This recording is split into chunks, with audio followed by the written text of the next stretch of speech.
أعوذ بالله من الشيطان الرجيم. بسم الله الرحمن الرحيم. والذين لا يدعون مع الله إلها آخر ولا يقتلون النفس التي حرم الله إلا بالحق ولا يزنون ومن يفعل ذلك يلقى أثاما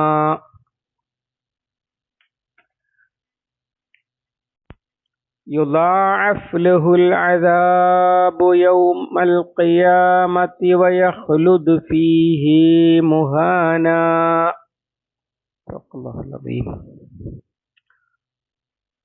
الفرقان 68:9. വല്ലദീന ഒരു കൂട്ടരുമാണ്, ലാ യദ്ഊന അവർ വിളിച്ചു പ്രാർത്ഥിക്കില്ല അല്ലെങ്കിൽ വിളിക്കുകയില്ല, മഅല്ലാഹി അല്ലാഹുവിനോടൊപ്പം, ഇലാഹൻ ആഖറ മറ്റൊരു ദൈവത്തെ, ഇലാഹൻ ഒരു ദൈവത്തെ, ആഖറ വേറെ ഒരു. വലാ യഖ്തുലൂന അവർ കൊല്ലുകയില്ല, അന്നഫ്സ ജീവനെ, അല്ലത്തി ഹറമല്ലാഹു അല്ലാഹു ആദരിച്ച, ഇല്ലാ ബിൽ ഹഖ് ന്യായമായിട്ടല്ലാതെ അല്ലെങ്കിൽ ന്യായം കൊണ്ടല്ലാതെ. വലാ യസ്നൂന അവർ വ്യഭിചരിക്കുകയുമില്ല. വമൻ യഫ്അൽ ദാലിക അത് ആര് ചെയ്തുവോ, യൽഖ അവൻ കണ്ടുമുട്ടും, അസാമ ഇസ്മ് പാപമാണ്, കുറ്റം കിട്ടുക എന്ന് നമ്മൾ ശിക്ഷ കിട്ടുന്നതിന് പറയലുണ്ടല്ലോ, പാപത്തിന്റെ ഫലം എന്നർത്ഥം. യുളാഅഫ് ലഹു അവന് ഇരട്ടിക്കപ്പെടും, അൽ അദാബു ശിക്ഷ, യൗമൽ ഖിയാമ അന്ത്യനാളിൽ. വയഖ്ലുദ് അവൻ സ്ഥിരമായി വസിക്കും, കഴിയണം, ഫീഹി അതിൽ, മുഹാന നിന്ദിതനായിട്ട്. ഇബാദുർ റഹ്മാൻ അള്ളാഹുവിൻ്റെ അടിമകളാണെന്ന് സ്വയം അംഗീകരിച്ച് അവന് കീഴ്പ്പെട്ട് ജീവിക്കുന്ന ആളുകളുടെ കാണപ്പെടുന്ന 3 പ്രത്യേകതകൾ എടുത്തു പറയുകയാണ് ഈ ആയത്തുകളിൽ, ഇതുവരെ പറഞ്ഞതിൻ്റെ പുറമെ. വല്ലദീന ലാ യദ്ഊന മഅല്ലാഹി ഇലാഹൻ ആഖറ അവർ അള്ളാഹുവിനോടൊപ്പം വേറെ ഒരു ഇലാഹിനോട് പ്രാർത്ഥിക്കുകയില്ല അല്ലെങ്കിൽ വിളിക്കുകയില്ല. വിളിക്കുക എന്ന് പറഞ്ഞത് കൊണ്ട് ഉദ്ദേശം പ്രാർത്ഥനയാണ്, ദുആ. അതാണ് ഒരു പ്രത്യേകത. അല്ലാഹു മാത്രം, വഹ്ദഹു ലാ ശരീക ലഹു. മറ്റൊന്ന്, വലാ യഖ്തുലൂന നഫ്സല്ലത്തി ഹറമല്ലാഹു ഇല്ലാ ബിൽ ഹഖ് അല്ലാഹു പവിത്രമാക്കിയ നഫ്സിനെ അന്യായമായി കൊല്ലുകയില്ല. മുഴുവൻ മനുഷ്യരുമാണ്. വലഖദ് കറംനാ ബനി ആദം ആദമിന്റെ മക്കളെ നാം ആദരിച്ചിരിക്കുന്നു എന്ന് പറയുന്നുണ്ട് അള്ളാഹു. അപ്പോ ഹറമല്ലാഹു എന്ന് പറഞ്ഞത് മനുഷ്യരെയാണ്. സല്ലല്ലാഹു അലൈഹി വസല്ലമ ഹജ്ജത്തുൽ വദാഇന്റെ അന്ന് ഇതേതാണ് ദിവസം, ഇതേതാണ് സ്ഥലം, ഇതേതാണ് മാസം എന്നൊക്കെ ചോദിച്ചല്ലോ. എന്നിട്ട് പറഞ്ഞു, നിങ്ങളുടെ രക്തവും മാംസവും, രക്തവും ധനവും അഭിമാനവും ഈ സ്ഥലത്തെ പോലെ, ദിവസത്തെ പോലെ, ഈ മാസത്തെ പോലെ പവിത്രമാണ് എന്ന്. ഇങ്ങനെ അന്യായമായി കൊല്ലാൻ പാടില്ല. അള്ളാഹു ആദരിച്ചതാണ് നഫ്സിനെ. എന്നാൽ കൊല്ലാൻ പാടുള്ളതുണ്ടാകും. അത് യുദ്ധത്തിൽ എതിരാളിയായി വരുമ്പോൾ, അതുപോലെ തന്നെ വധശിക്ഷ നടപ്പിലാക്കേണ്ട ന്യായം ഉണ്ടാകുമ്പോൾ ഒക്കെ കൊല്ലും. അങ്ങനെയല്ലാതെ കൊല്ലാൻ പാടില്ല. ചില പണ്ഡിതന്മാർ ഇവിടെ നഫ്സ് എന്നതിന് മുഴുവൻ ജീവനെയും എന്ന് വ്യാഖ്യാനിച്ചിട്ടുണ്ട്. എന്നാൽ ദീനിൽ ഭക്ഷണാവശ്യത്തിന് വേണ്ടി മൃഗങ്ങളെ കൊല്ലുന്നത് അനുവദിക്കപ്പെട്ടിരിക്കുന്നു. കാരണം എന്താണ്? അതൊന്നും ഇതിൽ പെടുകയില്ല. അത് നഫ്സ് എന്ന് പറഞ്ഞതിൽ ഉൾക്കൊള്ളുന്നതല്ല. നഫ്സ് എന്ന് പറഞ്ഞാൽ ഉദ്ദേശ്യം മനുഷ്യനാണ്.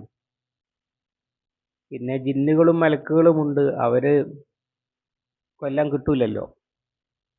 അള്ളാഹു ഇപ്പോ ആത്മാവ് നൽകിയിട്ടുള്ളത് ഫനഫഖ ഫീഹി മിർ റൂഹിഹി എന്ന് പറഞ്ഞിട്ടുള്ളത് മനുഷ്യനെ പറ്റിയാണ്. ബാക്കിയുള്ള ജന്തുജാലങ്ങൾക്കൊന്നും ആത്മാവില്ല, ജീവനും ശരീരമേ ഉള്ളൂ. അതുകൊണ്ട് തന്നെ ഒരു ജീവിയെ അറുക്കുമ്പോൾ അതിൻ്റെ ബാക്കിയുള്ളവർ പ്രതിഷേധിക്കുകയോ അല്ലെങ്കിൽ അവർ കരയുമല്ലോ എന്ന് പേടിക്കുകയോ ഒന്നും വേണ്ടതില്ല. കാരണം അവയൊക്കെ ഖലഖലക്കും മാഫിൽ അർളി ജമീഅ, ഭൂമിയിലുള്ളതെല്ലാം നിങ്ങൾക്ക് വേണ്ടി സൃഷ്ടിക്കപ്പെട്ടതാണ് എന്ന് പറഞ്ഞതിൽപ്പെട്ടതാണ്. അതല്ല ഇവിടെ പറയുന്നത്. ഇവിടെ പറയുന്നത് മനുഷ്യനെ അന്യായമായി കൊല്ലുകയില്ല എന്നാണ്. പിന്നെ വലാ യസ്നൂൻ, അവർ വ്യഭിചരിക്കുകയുമില്ല. അങ്ങനെ ആരെങ്കിലും ചെയ്താൽ വമൻ യഫ്അൽ ദാലിക യൽഖ അസാമ, അതിൻ്റെ പാപഫലം അവൻ അനുഭവിക്കുക തന്നെ ചെയ്യും എന്നർത്ഥം. എന്താണ് ഈ 3 ഐറ്റങ്ങൾ മാത്രം പറയാൻ കാരണം? ഇതിൽ പറഞ്ഞിട്ടില്ലാത്ത ഒരുപാട് കാര്യങ്ങളുണ്ടല്ലോ, അതൊക്കെ ചെയ്യാമെന്നാണോ? അല്ല. സത്യവിശ്വാസികളുടെ അന്ന് പ്രകടമായിരുന്ന പ്രത്യേകതകൾ എടുത്തു പറയുകയാണ്. മദ്യം ഇതിൽ പറഞ്ഞിട്ടില്ല, കാരണം മദ്യം അന്ന് നിരോധിച്ചിട്ടില്ല. ഇസ്ലാമിൻ്റെ തുടക്കം തന്നെ തൗഹീദിൽ നിന്നാണല്ലോ. അതാണ് ആദ്യത്തെ വിഷയം. മുഅ്മിനാകാൻ ആദ്യം വേണ്ടതും അശ്ഹദു അല്ലാ ഇലാഹ ഇല്ലല്ലാഹ് വഅശ്ഹദു അന്ന മുഹമ്മദൻ റസൂലുള്ളാഹിയാണ്. അപ്പം അതിൽ തൗഹീദാണ് ആദ്യം കടന്നു വരുന്നത്. അത് എല്ലാവിധ സബ് ടൈറ്റിലുകളും വരുന്നതിൻ്റെ മുമ്പേ ഉള്ള കാര്യമാണ്. ഏകദൈവത്വം, അള്ളാഹു മാത്രം, ഖുൽ ഹുവല്ലാഹു അഹദ് എന്നത്. അത് അവരുടെ ഒരു കാണപ്പെടുന്ന പ്രത്യേകതയാണ്. കാണപ്പെടുന്ന പ്രത്യേകത മാത്രമല്ല, തത്വത്തിൽ അറബികൾക്ക് സ്വീകാര്യവുമാണ്. അതിൽ ചില ബയസുകൾ ഉണ്ടായിരുന്നു എന്നുള്ളത് മാത്രമാണ്. ഉദാഹരണമായി മക്കാ മുശ്രിക്കുകളുടെ തൽബിയത്ത് ലബ്ബൈക അല്ലാഹുമ്മ ലബ്ബൈക്, ലബ്ബൈക ലാ ശരീക ലക ഇല്ലാ മാ അശ്റക്ത ലക്, നീ പങ്കാളികളാക്കിയ പങ്കാളികളല്ലാതെ നിനക്കില്ല.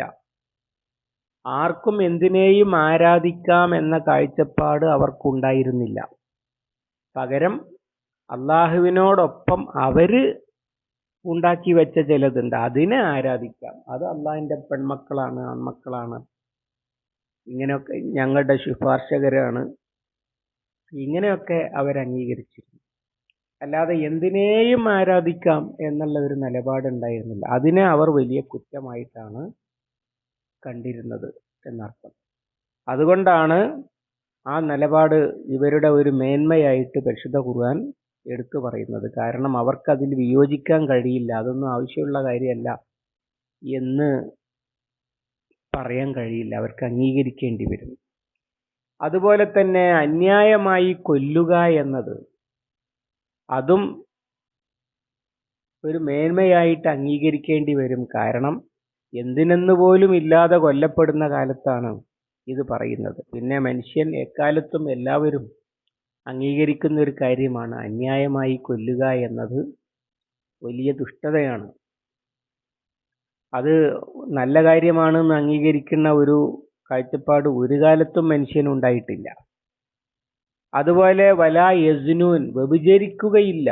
വ്യഭിചരിക്കുകയില്ല എന്ന് പറയുന്നത് ഇക്കാലത്ത് ഇപ്പം നമ്മുടെ ഉദാര ലൈംഗികത, കോടതികൾ പോലും പരപുരുഷ ഗമനവും പരസ്ത്രീ ഗമനവും ഒന്നും തെറ്റല്ല, വ്യഭിചാരം തെറ്റല്ല, ഉഭയസമ്മതപ്രകാരമാണെങ്കിൽ എന്നൊക്കെ ഉള്ള ഉത്തരവുകളും തിട്ടൂരങ്ങളും ഒക്കെ വന്നുകൊണ്ടിരിക്കുകയാണ്.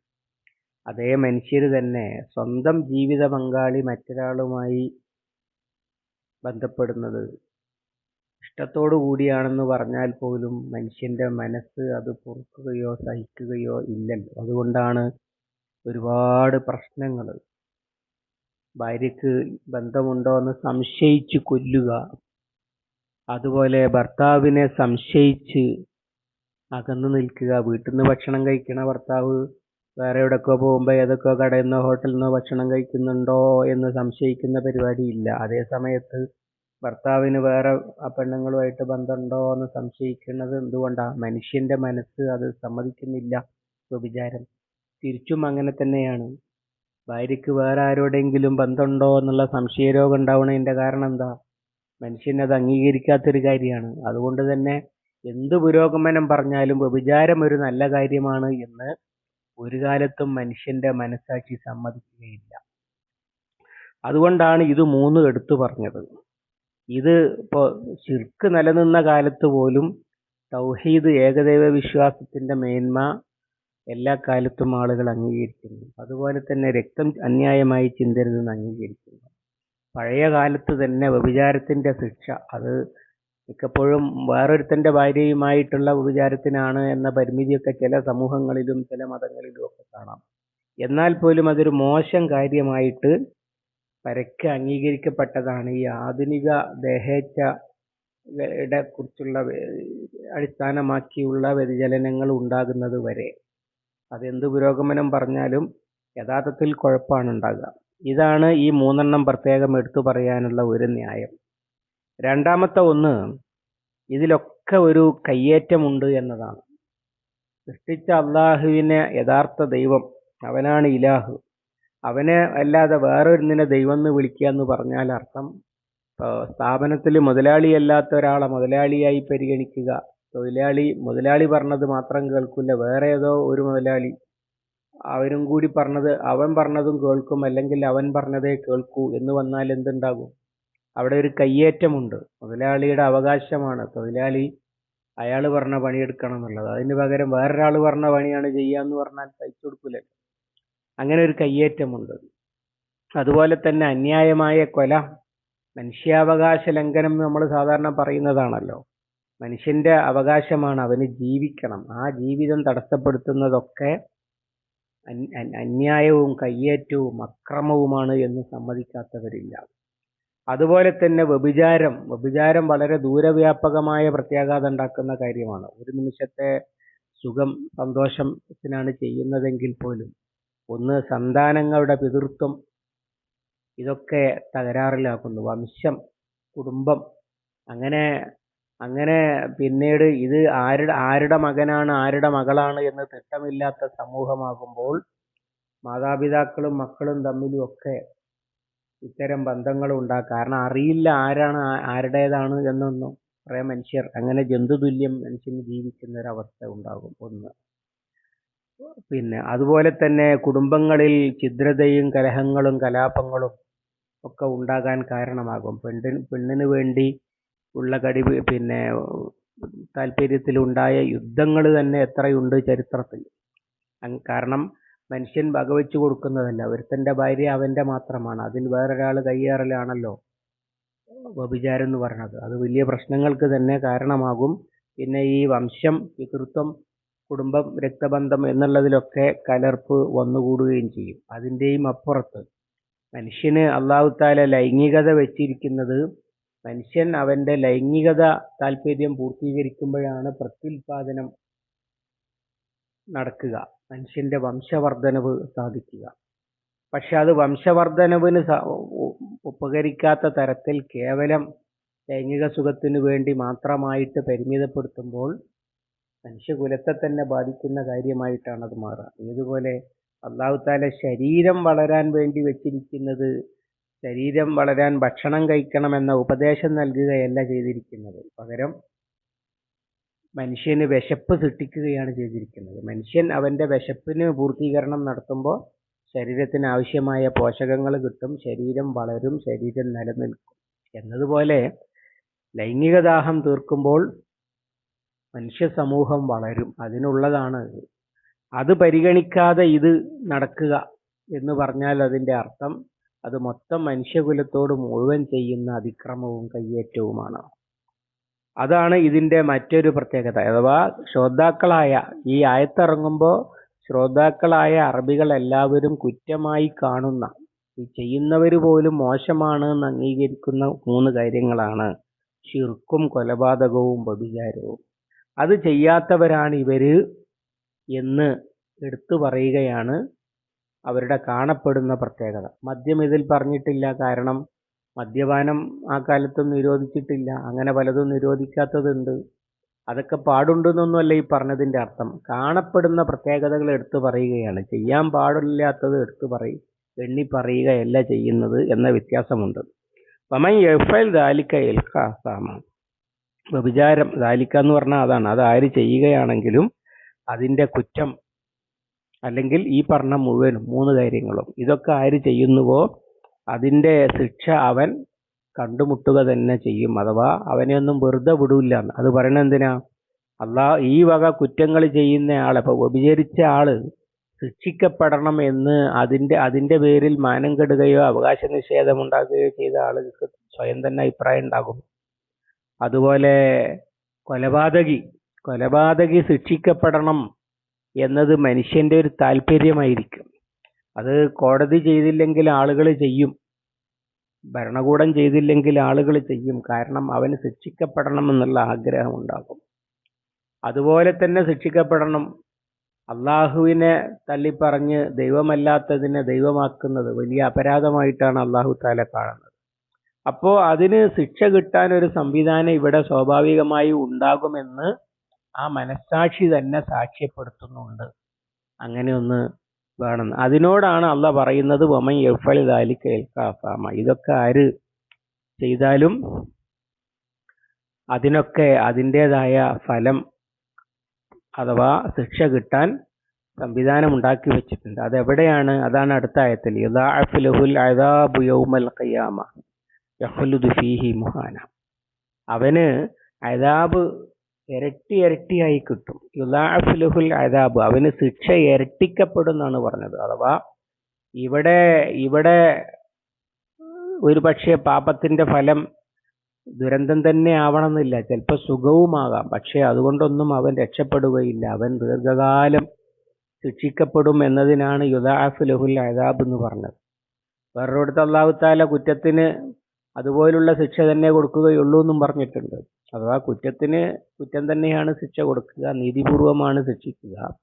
പിന്നെ ഇരട്ടിക്കുക എന്ന് പറഞ്ഞാൽ എന്താണ്? ശിർക്ക് ചെയ്ത് ജീവിച്ചവൻ അനന്തകാലം നരകം അനുഭവിക്കേണ്ടി വരികയാണ്. അങ്ങനെ അവൻ ഇപ്പോൾ 100 കൊല്ലം ജീവിച്ചയാൾ 100 കൊല്ലമല്ല ശിക്ഷിക്കപ്പെടുന്നത്. അതാണ് ഇരട്ടിപ്പിക്കുക എന്നുള്ളതിനെ പണ്ഡിതന്മാർ വിശദീകരിച്ചത് കാണാൻ കഴിയുക. അങ്ങനെ യുദാഅഫു ലഹുൽ അദാബു യൗമൽ ഖിയാമ, അതിനൊക്കെ ഇരട്ടിയായി ശിക്ഷ കൊടുക്കാനുള്ളതാണ് അന്ത്യനാള്. യഖ്ലുദു ഫീഹി മുഹാന, അവനവിടെ നിന്ദ്യനായിട്ട് സ്ഥിരമായി വസിക്കേണ്ടി വരികയും ചെയ്യും. എന്തോ 2 അടി കൊടുത്ത് അല്ലെങ്കിൽ ഒരു ശിക്ഷ കൊടുത്ത് പറഞ്ഞയക്കപ്പെടുകയല്ല ചെയ്യുക, നിരന്തരമായി ശിക്ഷയിൽ കഴിയേണ്ടി വരികയാണ് ചെയ്യുക. ഇന്ന ശിർക ലദുൽമുൻ അളീം, ശിർക്ക് കടുത്ത അക്രമമാണെന്നും ഇന്നല്ലാഹ ലാ യഗ്ഫിറു അൻ യുശ്റക ബിഹി ശൈഅ, അവനിൽ പങ്കു ചേർക്കപ്പെടുന്നത് അള്ളാഹു പൊറുക്കുകയില്ല എന്നൊക്കെ ഖുർആൻ താക്കീത് ചെയ്തത് ചേർത്ത് വായിക്കേണ്ടതാണ്. അഥവാ സ്ഥിരം ശിക്ഷ തന്നെയാണ്.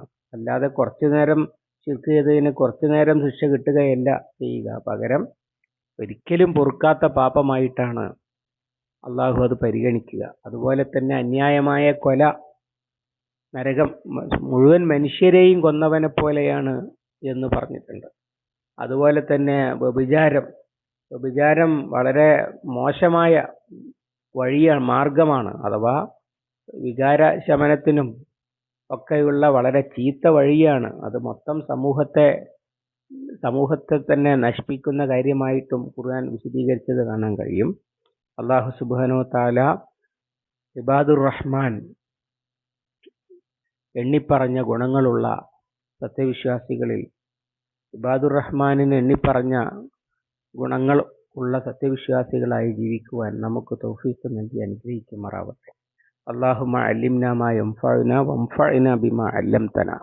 ربنا زدنا علما وفهما ودقة بنظرا. اللهم اجعل القرآن ربيع قلوبنا ونور صدورنا وجلاء حزننا وذهاب همنا وغمنا.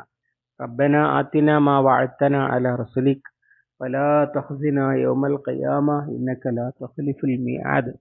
ربنا تقبل منا إنك أنت السميع العليم وتب علينا إنك أنت التواب الرحيم واغفر لنا يا غافر المذنبين وصلى الله على محمد وعلى آله وصحبه وسلم الحمد لله رب العالمين.